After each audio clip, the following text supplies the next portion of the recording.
What's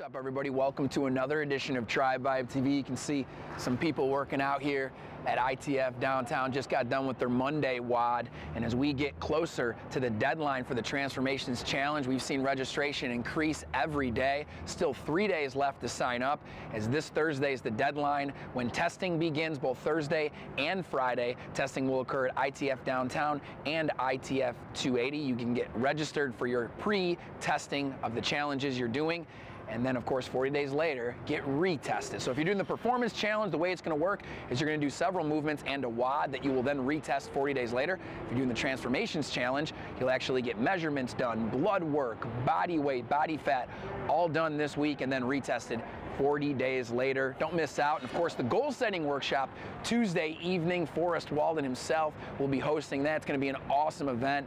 If you've been to any of the previous goal setting workshops, it's a great way to start the challenge. What we want to do right now is let you know about our Progenics Paleo Athlete of the Month, Shelly Brockwell. We had the chance to catch up with her and give her her award as our July 2012 Athlete of the Month. You won Progenics Athlete of the Month. How does that feel?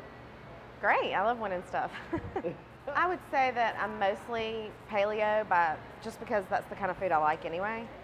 But when I'm not paleo, I just am very much about moderation. So I really just try to eat like I can eat for the rest of my life. Yeah. So if I eat something bad, I just eat a little bit of it. Have you tried Progenics yet? No. You haven't? Mm-mm. You excited? Sure. See It's a big old bucket of it. It is a big old bucket. Anything else you want to say to the tribe? Or? It's changed my life. I love my trainers. Thank you, Robert and Jessica. And just keep doing it forever. Yeah. Awesome stuff there with Shelly. We'll actually be announcing another Progenics Paleo Athlete of the Month next week. But in the meantime, let's give you a movement tip, as Damaris Hamilton had the chance to give me some tips on the kettlebell swing. All right, Tribe, here with Damaris now, the morning coach at ITF 280. And we're going to talk about a movement that you learned way back in the first ever 101 class, but continuously comes up on the WOD board, and it's something that you need to be as efficient as possible at, and that's the kettlebell swing. So Damaris, when we're doing kettlebell swings, before we get into the movement, what's a good mobility tip for athletes to know about if they get to class a little early and want to stretch for this WOD? Absolutely. As everybody knows, with the kettlebell swing, you use a lot of hip movement. You want to get those hip flexors nice and loose. So my favorite stretch, it's not everybody's favorite stretch, but it's a great one, something you can do at home even before you come to the WOD, is called a couch stretch. How we do this, you're going to get on the floor, find a nice stable surface. You're going to put both shins up against the wall. From here, keep one shin up against the wall, make sure that knee does not move, and slowly bring that leg out as far as you can. Now, for most people, you're not going to be able to get this high. I have pretty loose hip flexors. Try to get as high as you can without it being painful. Hold this stretch for 30 seconds, go to the other side for 30 seconds, and then do it again on each side. All right, now I'm loose. I'm ready to do kettlebell swings. I want to be efficient, put the kettlebell down the least amount of times possible. What can you tell me to do? So typically when people are not being efficient with the kettlebell swing, it's because they're not using their hips and they're trying to do just a shoulder raise. They're trying to work their shoulders way too much. It gets hard for them. They end up putting the weight down when they really have enough gas to keep going, but their shoulders just can't take anymore. So first what I want you to do is I want you to pick up the kettlebell. Again, you have a nice firm grip. Just stand nice and tall with it. Your feet are planted firmly in the ground. And all I want you to do is send those hips back. Just like we talk about shut the car door, you got the arms full of groceries, and just pop them forward. Don't even move your arms at all. Just kind of pop them forward.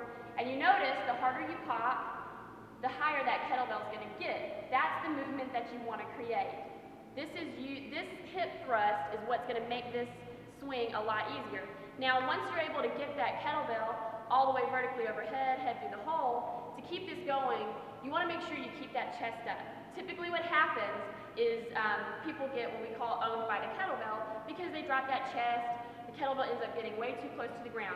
You want to keep it as exactly like that. You're getting owned by the kettlebell. So what I like to think about when I do kettlebell swings is I literally want that my hands to be right underneath me, and I want to point my chest to the wall. A good way to do this is to keep your head neutral and look forward.